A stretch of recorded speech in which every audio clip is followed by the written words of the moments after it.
संसारी और संत के कर्म में क्या भेद है। आओ पहले जानते हैं संसारी कौन है।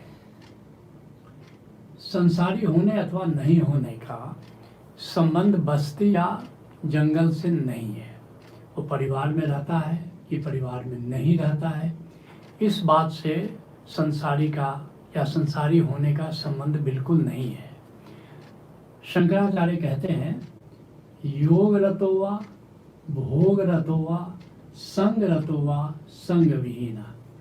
तुम योग कर रहे हो या भोग कर रहे हो, योग रतो वा भोग रतो वा असंग रतो वा संग विहीना। तुम परिवार के साथ रहते हो या तुम एकांत में रहते हो, अकेले रहते हो, इन बातों का कोई अर्थ नहीं है।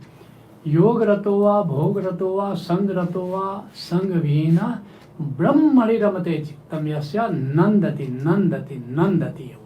ब्रह्म का तुम ध्यान कर रहे हो कि नहीं, प्रभु का स्मरण कर रहे हो कि नहीं, इस बात पर निर्भर करता है कि तुम संसारी हो कि सन्यासी हो।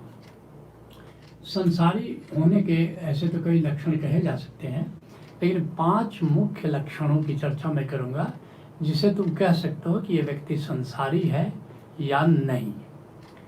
पहला लक्षण, संसारी की सोच नकारात्मक होती है। वो है भाव में नहीं जीता, वो नास्ती भाव में, नहीं है के भाव में जीता है। जो कमी है उस पर उसकी नज़र जाती है, जो नहीं है उसके पास उस पर उसकी नज़र जाती है। जिसके लिए गौतम बुद्ध कहते हैं, गौतम ने कहा भिक्षुओं सुनो, मन ही सुख दुख का मूल अहो, जो है उसका करता न मान, जो नहीं मिला तो परेशान, मन है अशांत तो जो भी करो आएगा दुख अनिवार्य हो। जो है उसके लिए वो अहोभाव में नहीं रहता, जो नहीं है हमेशा उस पर उसका ध्यान जाता है। तो संसारी का ये पहला लक्षण है कि वो नकारात्मक भाव में, नास्ती भाव में रहता है। दूसरा लक्षण क्या है, वह जो संसारी होता है वह माया अर्थात संबंधों के दायरे में कैद होता है। हमेशा उसका एक दायरा है, हमेशा परिवार के दायरे में सोचेगा, अपने संबंधियों के दायरे में सोचेगा। जिसके लिए शंकराचार्य कहते हैं, जबकि वो जानता नहीं है कि तुम्हारा परिवार ये जो माया जाल बिछा रखा है, कि जब तक धन कमा रहे हो तभी तक ये माया जाल, इस बात का उसे बोध नहीं होता है। जिसके लिए शंकराचार्य कह रहे हैं, जब तक धन अर्जन में सक्षम तब तक तुम सबके हो प्रियतम। जब धन ही नहीं, परिवार कहाँ, जब सूखा जल तो ताल कहाँ। अब सारी माया मोह तजो, गोविंद भजो गोविंद भजो। लेकिन संसारी इसी माया में, इसी मोह में वो जीता है। संसारी होने का तीसरा लक्षण, संसारी कामना ग्रस्त होता है। अनेक अनेक तृष्णाएं, अनेक अनेक कामनाएं, एक्सपेक्टेशंस दूसरों से होता है। उसके हाथ में का दृश्य कटोरा होता है कि कहाँ से हमें क्या मिल जाए। जो नया परिचय हो रहा है, नया साथ हो रहा है, उससे क्या हमको फ़ायदा होगा, हिसाब किताब करता रहता है।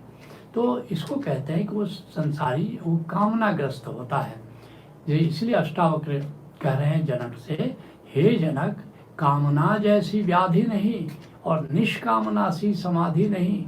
जब तक कामना से तुम ग्रस्त हो तब तक तुम संसारी हो, और तब तक एक तरह से व्याधिग्रस्त हो। संसारी का चौथा लक्षण है कि वो फल में उसकी आसक्ति होती है।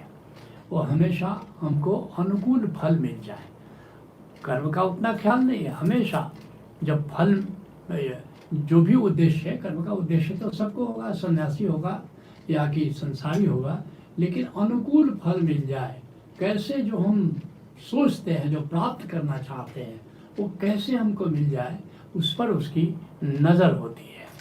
और संसारी का पांचवा मुख्य लक्षण है कि संसारी शिकायत में जीता है। हमेशा देखोगे कुछ न कुछ शिकायत, कुछ न कुछ शिकायत। जबकि किसी से भी शिकायत हो, पत्नी से शिकायत हो, पति से शिकायत हो, पड़ोसी से शिकायत हो, हर शिकायत परमात्मा से शिकायत है।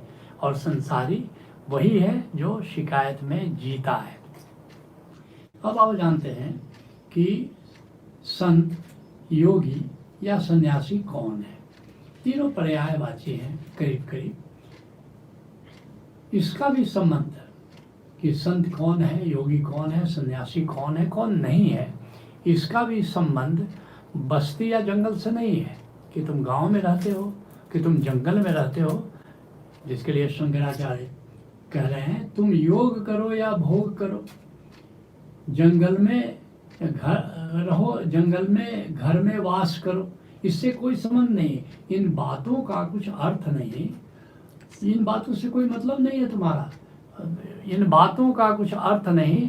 सार्थक है प्रभु का ध्यान करो। अब घर जंगल का भेद तजो, गोविंद भजो, गोविंद भजो। तो फिर सन्यासी के क्या लक्षण है, संत के क्या लक्षण है, तो इसको भी हम 5 मुख्य लक्षण बताना चाहेंगे कि किसको कहोगे कि वो सन्यासी। जब घर और जंगल का भेद ही नहीं है तो भेद किस बात से होता है, कैसे जानेंगे कि कोई सन्यासी है कि संत है। तो संत होने का पहला लक्षण है कि संत की सोच विधायक होती है, जो है उस पर उसकी नज़र होती है और हमेशा ब्लेसिंग्स को काउंट करता है कि अरे प्रभु तुमने ये भी दिया, तुमने ये भी दिया, तो उसकी सोच हमेशा विधायक होती है।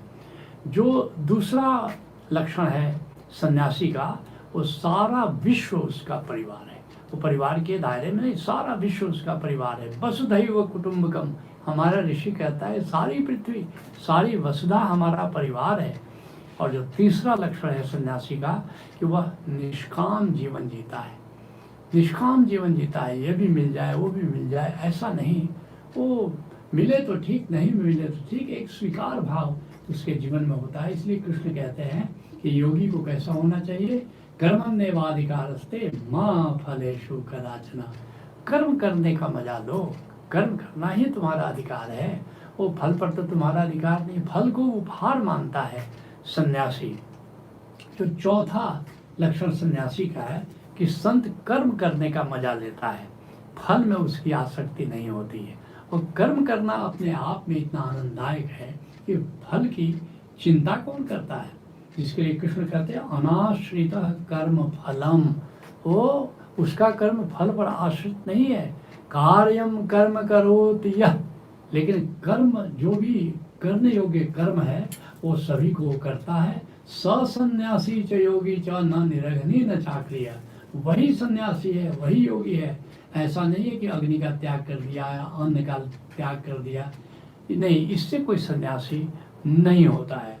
जो सन्यासी का जो अगला लक्षण, जो 5वां लक्षण है और बड़ा महत्वपूर्ण लक्षण है कि सन्यासी अहोभाव में जीता है, एक परम स्वीकार भाव में, अहोभाव धन्यवाद भाव में जीता है। जिसने उसका अच्छा किया उसको तो धन्यवाद देता ही है, जिसने बुरा किया उसको भी धन्यवाद देता है कि बुरा करने पर आया था तो पता नहीं कितना बुरा करता, इतना थोड़ा बुरा किया, इसके लिए धन्यवाद। जिसकी आनंद गीता में हमने लिखा है, जो रहता अपनी मस्ती में जिंदगी बोध की गीता है, निष्काम और निरअहंकार जो धन्यवाद में जीता है, वह बोधिसत्व है, वंदित है, उसका बुद्धत्व सुनिश्चित है। संबोधिम शरणं गच्छामि, भज ओशो शरणं गच्छामि। तो अब आओ तुम्हारे मूल प्रश्न पर आते हैं, संसारी और संत के कर्म में क्या भेद है। 5 मुख्य भेद है। संसारी के 5 लक्षण बताए, सन्यासी के 5 लक्षण बताए, तो अब भेद भी 5 है। क्या है पहला भेद, क्या है? संसारी फल का मजा लेता है, फल मिल जाता है, खूब नाचता है, गाता है, लोगों को मिठाई खिलाता है, लेकिन संत कर्म करने का मजा लेता है, कर्म कर रहा है, नाच रहा है, गा रहा है, खुश है, मस्त है। ये पहला जो भेद है। दूसरा क्या भेद है? संसारी स्वार्थ के लिए कर्म करता है, खुदगर्जी के लिए कर्म करता है, और जो सन्यासी होते हैं, जो संत होता है, वो परमार्थ के लिए कर्म करता है, परहित के लिए कर्म करता है, बहुजन हिताय बहुजन सुखाय के लिए कर्म करता है।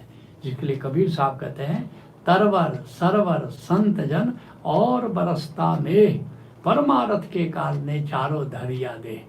ये जैसे सरोवर है, तरवर सरोवर, तर वृक्ष है, तरवर सरोवर संत जन, संत है और बरसता मेघ, ये बादल है, मेघ है, ये परमार्थ के लिए जीते हैं, परमार्थ के लिए कार्य करते हैं। तो ये जो है ये दूसरा भेद है। तीसरा भेद है कि संसारी के कर्म में कर्ता भाव रहता है, अहंकार होता है कि मैं करने वाला हूँ, जबकि संत अकर्ता भाव में जीता है। तो माध्यम है, करने वाला तो प्रभु है, ऐसे भाव में वो संसारी सन्यासी जीता है, जिसके लिए भक्त राम प्रसाद बंगाल के संत हैं, बड़े प्यारे संत हैं। कहते हैं तुम्हार कर्म तुम ही करो माँ, लोके बोले करे आमी, सकली तुम्हारी इच्छा। हे प्रभु, ये सारे कर्म तुम्हारे या तुम ही करने वाले हो। ये मूढ़ जो संसारी है व्यर्थ में करते हैं कि मैं करने वाला हूँ, नहीं, असली कर्ता पुरुष तो तुम ही हो। जो चौथा भेद है वह है कि संसारी का कर्म सकाम होता है, जबकि सन्यासी का कर्म निष्काम होता है। वो चाहता है कि जो हम जिस उद्देश्य से हम कार्य कर रहे हैं तो अनुकूल फल हो, उद्देश्य का अनुकूल फल हो। वे स्वीकार, अगर विपरीत फल होता है, प्रतिकूल फल होता है, वो जल्दी से स्वीकार नहीं कर पाता, जबकि सन्यासी स्वीकार कर लेता है, जो हुआ प्रभु की मर्जी वो ठीक है। और पांचवा भेद, बड़ा मुख्य भेद है, वो है संसारी अपने एवं परिवार के लिए कर्म करता है, अपनों के लिए और अपने लिए कर्म करता है, जबकि संत अपने सभी कार्य प्रभु का कार्य समझ करके करता है। इसीलिए तुम देखोगे जो भी संत रहेगा, योगी रहेगा, ये प्रभु का कर्म क्या है, सत्यम शिवम सुंदरम, एक सत्य धर्म की स्थापना चाहिए। इसलिए जितने अवतार आते हैं, जितने संत आते हैं, जितने योगी आते हैं, इस विश्व में सत्यम शिवम सुंदरम पर आधारित सत्य धर्म की स्थापना के लिए प्रयत्नशील रहते हैं। बुद्ध हो, राम हो, कृष्ण हो, ओशो हो, और आज ओशो धारा का पूरा संघ सत्य धर्म की स्थापना में लगा हुआ है। तो ये मुख्य जो तुम पूछे संसारी और संत के कर्म में, ये मुख्य भेद है। तो प्रथम प्रश्न पर चर्चा को यही विराम देते हैं।